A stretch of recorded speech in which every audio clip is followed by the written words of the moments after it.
Organ ડોનેશનના અગ્રેસર રહેતા સુરત શહેરમાં એક અંગદાનને 3 લોકોને નવજીવન આપ્યું છે.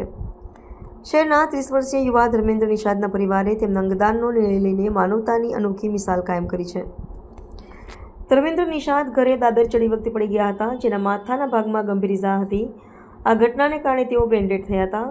આ મુશ્કેલ સમયમાં પણ જીવનદીપ ઓર્ગન ડોનેશન ફાઉન્ડેશનના પ્રતિનિધિઓએ અંગદાનના મહત્વ વિશે પરિવારને સમજ આપી અને પરિવારે અંગદાન કરવાનો શ્રેષ્ઠ નિર્ણય લીધો.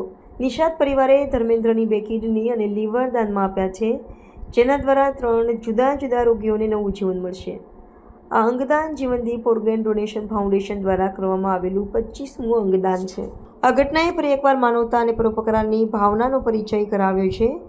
મૃત્યુ પછી પણ અંગદાન દ્વારા બીજાને જીવન આપવાનો નિર્ણય સમાજ માટે એક મહત્વપૂર્ણ સંદેશ છે. Vipul Talaviya Jivandeep organ donation foundation Surat. ગતરોજ ડાયમંડ હોસ્પિટલથી ડોક્ટર હરેશ પાગડા સાહેબનો ફોન આવેલો કે અમારે ત્યાં એક બ્રેન્ડેડ પેશન્ટ છે, તો આપ આવો તો આપણે બધા સાથે મળીને તેઓને સમજાવીએ. હું અમારી ટીમના PM ગોંડલિયા, ડોક્ટર નિલેશ કાછડિયા સાહેબ, ડાયમંડ હોસ્પિટલના ચેરમેન શ્રી CP વાનાણી સાહેબ, ડોક્ટર હરેશ પાગડા સાહેબ, દિનેશભાઈ નાવડિયા, માવજીભાઈ માવાણી સહિત તમામ લોકોના યથાર્થ પ્રયત્નોથી અંગદાનની સંમતિ મળી હતી.